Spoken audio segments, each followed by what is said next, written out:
చూసేవారికి కొత్తగా అనిపించిన తమ బీబీ నాంచరమ్మను శ్రీనివాసుడు పరిణయం చేసుకున్నాడన్న కారణంతో కడప ముస్లింలు మాత్రం అత్యంత భక్తితో ప్రీతిపాత్రంగా ఉగాదిని జరుపుకుంటున్నారు.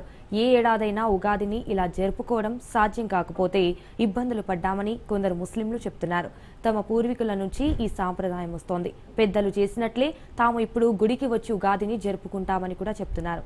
మొత్తం మీద ఈ ఆలయం మత సామరస్యాన్ని చాటు చెప్తోందనడంలో ఎలాంటి అతిశయోక్తి లేదు.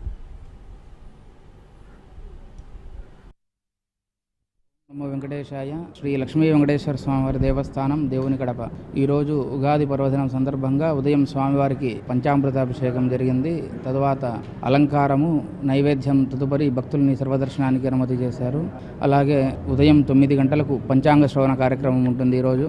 అలాగే ఎక్కడా లేని విధంగా ఎక్కువ శాతం ఈరోజు మహమ్మదీయులు ఇక్కడ స్వామివారి దర్శనానికి వచ్చేస్తారు. అది ఎందువలనగా పూర్వం నుండి కూడా ఒక ఆనవాయితీ ఉండేది ఇక్కడ. అది వెంకటేశ్వర స్వామివారు మా ఇంటి అల్లుడు, బీబీ నాంచారు మా ఇంటి ఆడబిడ్డ అన్న భావనతో స్వామివారికి కొన్ని తరాలుగా ఇక్కడి నుంచే వచ్చి ఫస్ట్ ఇక్కడ స్వామివారిని దర్శనం చేసుకొని తర్వాత ఇక్కడ స్వామివారికి భత్యం సమర్పించి ప్రసాదం తీసుకుని వెళ్ళిన వెంటనే వాళ్ళ ఇంట్లో నిత్య కార్యక్రమాలు తీర్చుకునే వాళ్ళు కొన్ని తరాల నుంచి జరుగుతుంది, ఇప్పటికీ జరుగుతుంది కూడా. అలాగే ఈరోజు సాయంత్రం 5 గంటలకి స్వామివారి గ్రామోత్సవం జరుగుతుంది. ఈ రోజంతా కూడా భక్తులకి ఎటువంటి అసౌకర్యం కలగకుండా గుడి తెరిచే ఉంచుతారు దర్శనానికి. అలాగే రాత్రి 8 గంటలకి స్వామివారి పౌలింపు సేవతో ఉగాది వేడుకలు ఈరోజు పరిసమాప్తి చెందుతాయి. ఓం నమో వెంకటేశాయ.